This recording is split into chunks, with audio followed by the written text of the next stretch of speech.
Amateur Traveler is in its 20th year now, but can you imagine if I had people on the show who had never been to the destination, but had just read about it or seen a movie about it?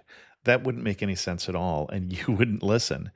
We all know how important it is to receive advice from people who know a destination to get the most authentic local experience.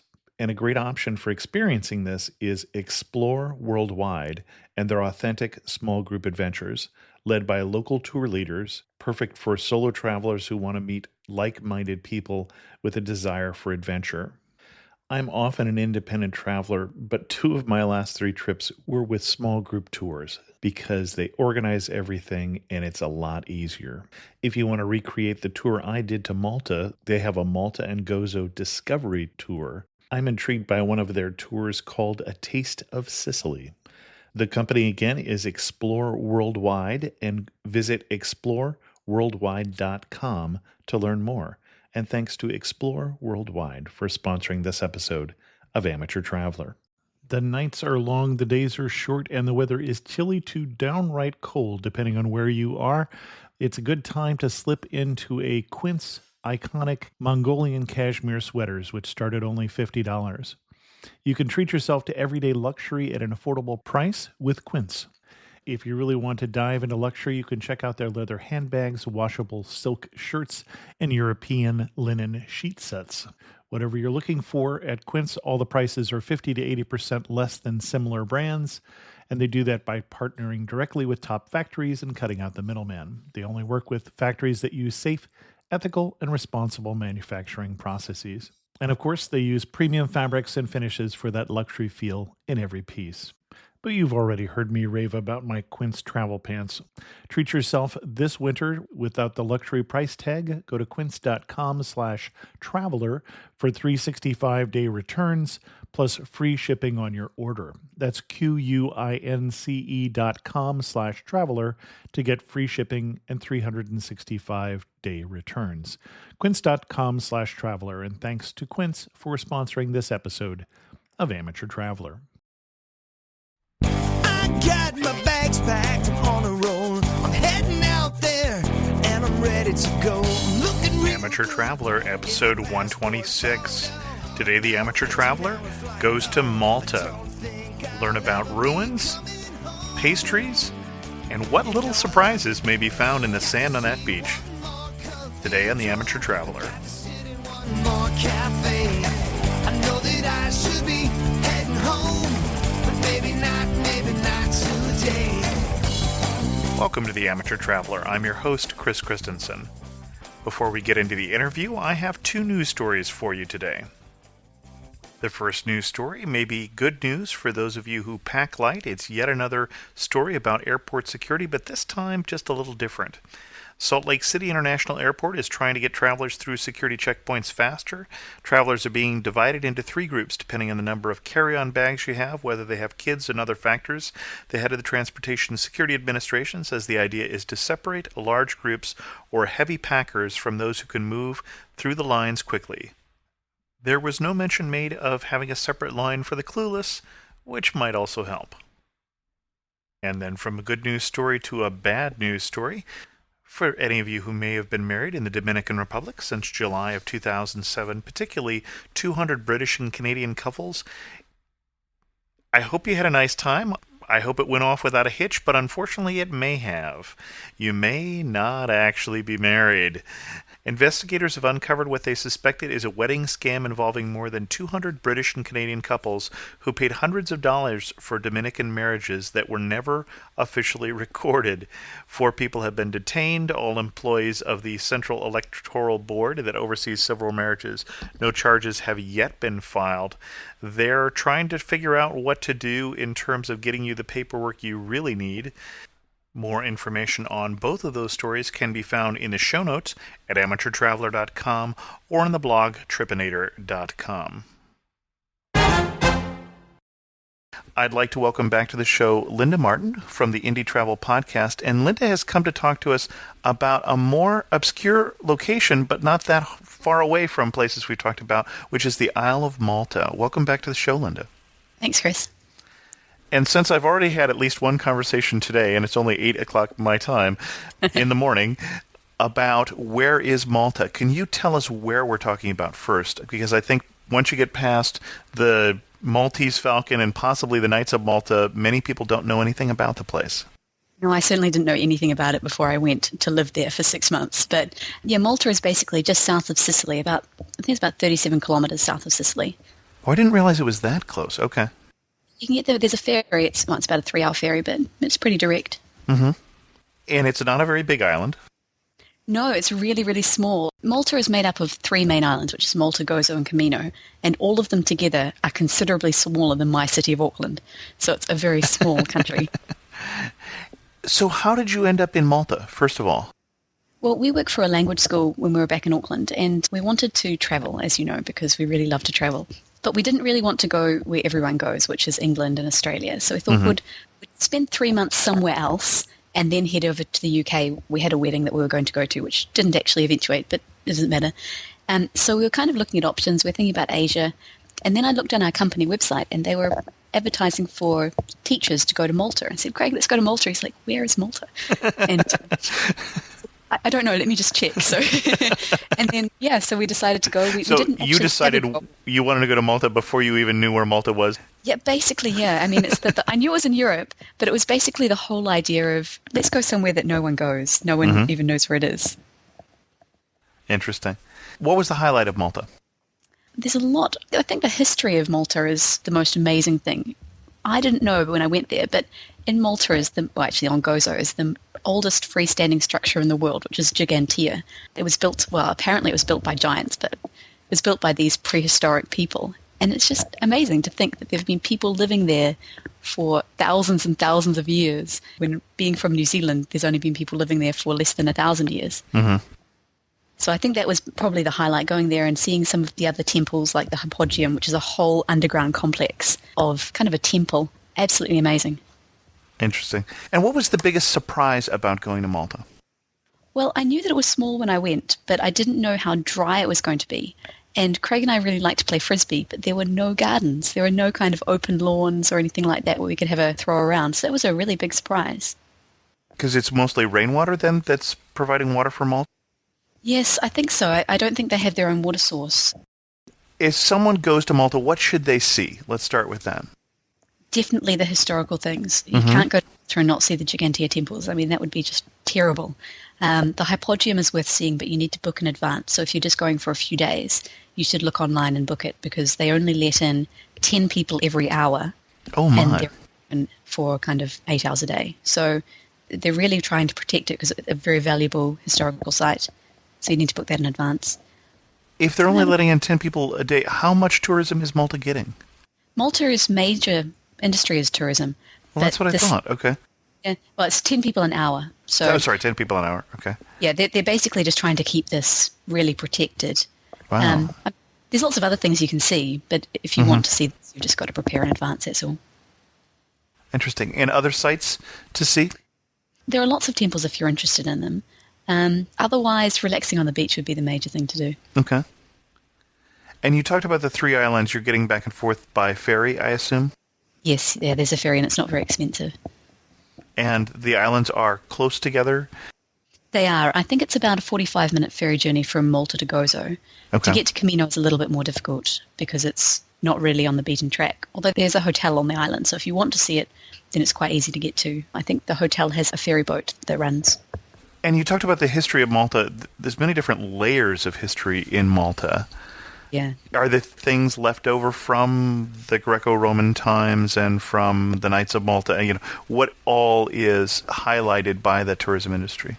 There's lots of things about the Knights of Malta. So if you wanted to see a reenactment, you could do that really easily. We never did because it wasn't really our thing. Okay. But just being there. We also went to a graveyard, which was a bit strange, and they had a little mini exhibition about the Knights of Malta.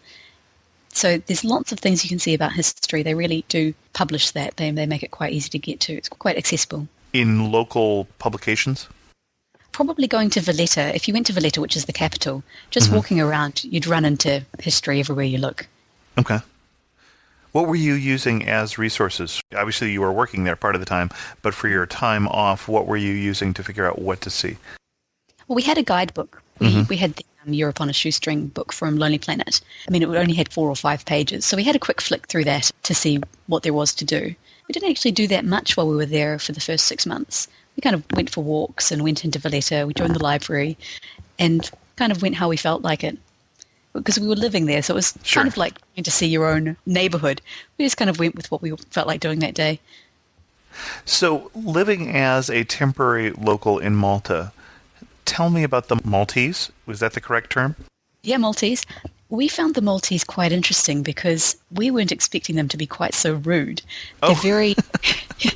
When you get to know them, because we worked with them, they're lovely, absolutely lovely people. But as a culture, they're quite dominant and brash. Okay. That can kind of rub you up the wrong way sometimes, especially if you're getting in a bus and the bus driver goes, no, no, as happened to Craig one time. We got thrown off the bus. We don't really know why. I was going to say, okay. Oh, apparently this bus New driver Zealanders, no Kiwis on the bus.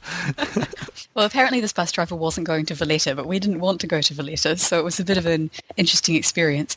But that was in our last week there, so it wasn't really the best end to our time. But in general, if you get to know them, they're really nice, but otherwise they can be quite dominant, which is quite interesting. Okay, a bit like going to New York City? Possibly. I haven't been to New York recently, so I can't really make that comparison. I was working in a hotel and I'd call my boss, and instead of answering the phone, hello, it was, tell me. It's kind of an indication of the way things work in Malta. What is the predominant language in Malta? They speak both English and Maltese. Maltese is probably what they'd speak at home more, but all of the schools and universities are run in English. Okay. But one thing I found really interesting, Malta's part of the EU. Uh-huh. Technically, if you wanted to go to university in Malta as a EU citizen, you could do that quite easily. It would be great too because it's free if you want to go to university in Malta. However, one of the entry requirements is that you have to pass the equivalent of an A-level or a final year of school qualification in Maltese. So if someone did want to come from Germany or something, they'd have to study Maltese before they went to university. So they're really keeping the language alive, which I think is really cool. Maltese is related to what other languages?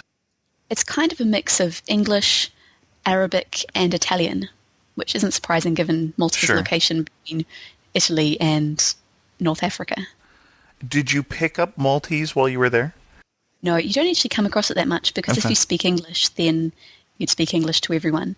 And most Maltese actually speak Italian as well. I'd say about 2/3 speak 3 languages, English, Maltese, and Italian. Okay. So if you only speak Italian instead of English, you wouldn't have a problem either. Okay. And the 4 pages in the Lonely Planet guide that referred to Malta, they said mostly harmless. Sorry. Hitchhiker's Guide to the Galaxy, that was the entry on Earth, was mostly harmless.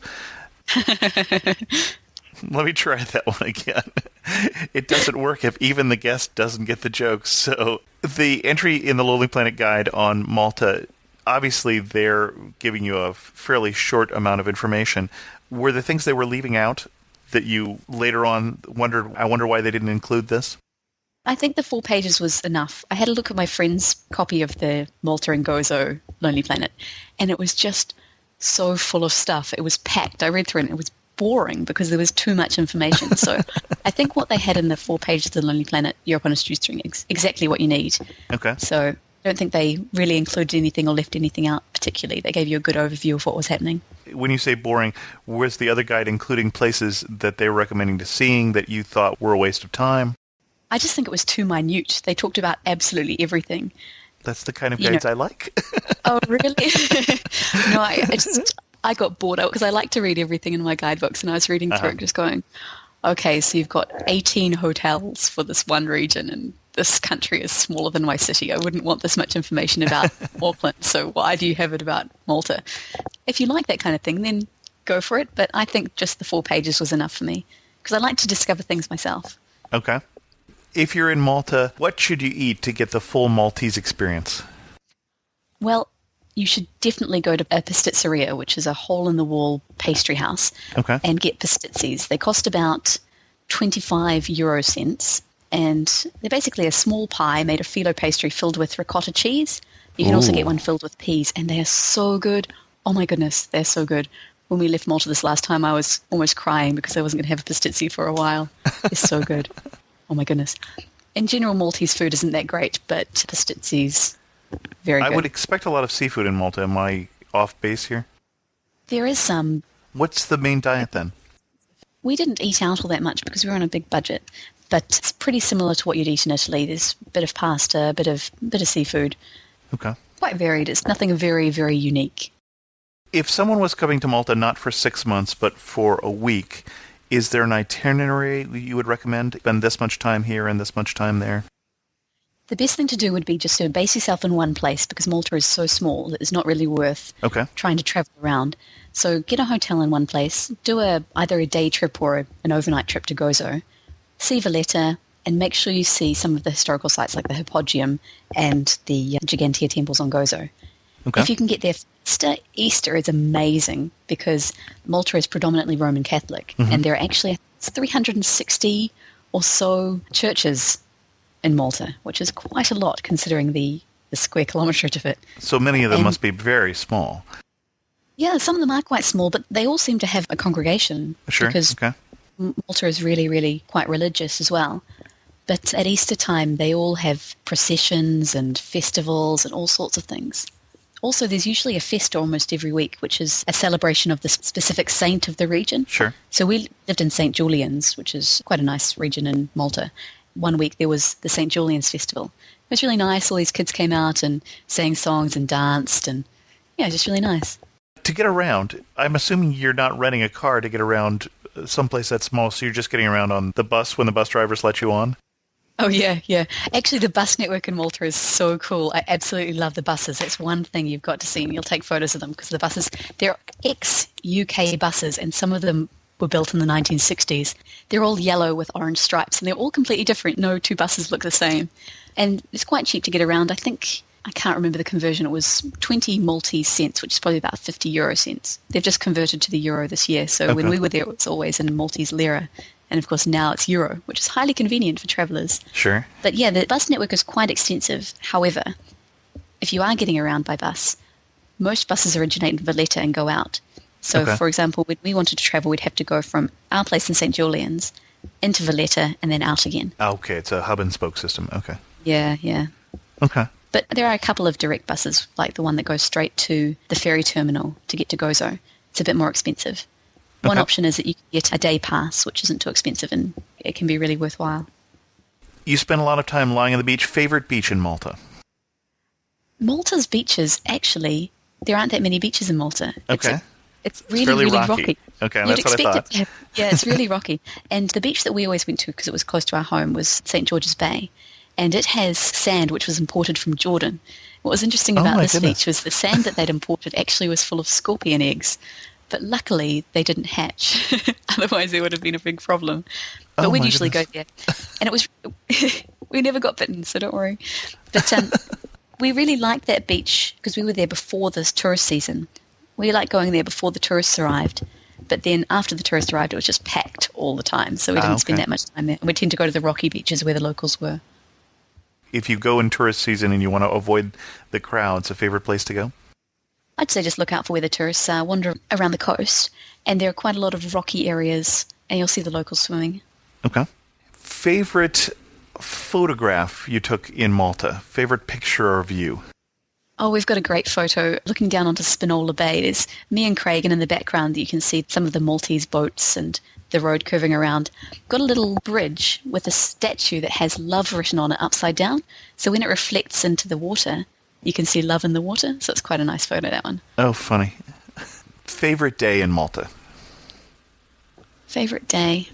I remember just one day just walking around the waterfront and just feeling really content, just walking, being by the ocean, which is a big thing for me because being from Auckland, we're always by the ocean. Mm-hmm. And it was nothing special. It was just a nice hot day walking around with Craig, and it was just nice. Can you describe the waterfront? It's quite a deep blue. It's Mediterranean, and you can often see shoals of fishes swimming beside you. It's really rocky, and there's usually lots of these Maltese boats. The Maltese boats are really cool. They're really brightly painted, and they're just little, and you often see men going out fishing in them. Mm-hmm. It's not too built up, so that's quite good. And you can walk along. Even walking along quite late at night, there's lots of people around, which is quite nice. It feels quite cozy. And what was the day you felt most like a local? Most like a local? Just walking to work and seeing some people I knew and nodding. We had to walk to work from our place down through these steps down to St. George's Bay, which is where our work was. And every day I'd walk down those steps and there'd be businesses on either side, and just seeing people I know and smiling to them and nodding to them, that was quite a nice feeling. Okay. If I'm only there for a week, if I haven't become a temporary local, what's the experience that I should do to really experience Malta? Really experience Malta. I'd say a day trip to Gozo would be the best thing to do. Okay. Go from your hotel on one of the rickety old buses. Don't do a tour. That could be quite a good idea if you don't have much time. But go on one of the rickety old buses, go across on the ferry, and just wander around, catch the bus around, have a look at everything, have some pastizzis, and then come back and relax on the beach for an hour or so. And then it's quite a nice day. Okay. Anything else we should send people with if they go to Malta? Any other last words of advice? No, I think we've pretty much covered it. Okay. It'll be a shorter episode, but it's a small island, so... It really is. And I want to thank you for coming back on the show. I say back on the show, we didn't say that the last time you were on the show, you and Craig talked about your home in New Zealand. So if people want to check that out, if they haven't heard that, that's back in the show archives someplace. And you want to tell us just a little bit about your podcast then before we close. Sure. Craig and I do a podcast called the Indie Travel Podcast because we're traveling independently and have been for about 2 years. So we basically give you tips and do interviews about traveling independently, especially when you're on a budget. So it's really worth checking out. It's www.indietravelpodcast.com. Well, Linda, thanks so much for being on the show. Thanks for having me. Since Linda was talking about how fun festivals were, my internet resource for you today is festivals.com, which will help you find festivals both in the United States and in the rest of the world. So check that out, festivals.com. I'll also put a link to that in the show notes at amateurtraveler.com. In the letters from the community this week, I got a letter from Thelma, who talked about an upcoming trip to Grand Cayman, and then also asked a photography question. We are needing to buy a new camera. We just want a point-and-shoot camera. Is there any suggestion of one that we should be looking at? They would be greatly appreciated. The other thing that I really want in a new camera is one that is small to fit in my purse or in a jacket pocket. I don't want to always look like a tourist. Thank you for your help and keep up the good work. Thelma in Missouri. And I wrote back to Thelma, but I thought I'd pass along the advice to the rest of the listeners. While I was on my last cruise, I went to a seminar on choosing a good digital camera with Derek Story, who has done quite a lot of work with photography and also with photography post-processing. And the first suggestion he has for anyone, even somebody who's going to buy a high-end digital SLR, is to buy just the sort of camera that Thelma is looking for, which is a small camera that you're actually going to have with you, because if you don't have a camera with you, you're not going to be taking pictures. And so even before you get some sort of high-end digital camera, he does recommend a small digital camera. And the camera that my family likes is the Canon ELPH, which is a very small camera, takes really good pictures. Anything above 3 megapixels is fine for most people if they're just taking a 4x6 snapshot, if you're not planning on blowing it up into a poster. And these days you can't even get anything less than 6 practically unless you buy something old. The other thing to look at, though, is if you are looking at a new camera, you might think about getting face recognition software so that if you're taking a picture of people, it's going to focus on the people and not on the background. So just something to think about.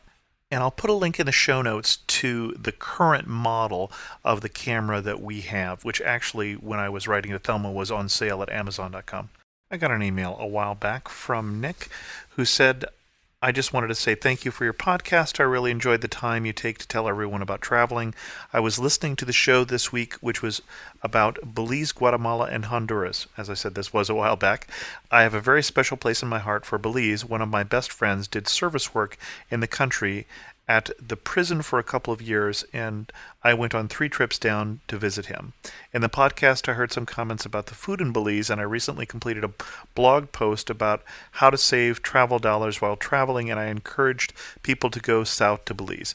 I talked about the food and even included a photo. And Nick gave me a link to his blog post at Nick the Traveler, and I'll put that link in the show notes.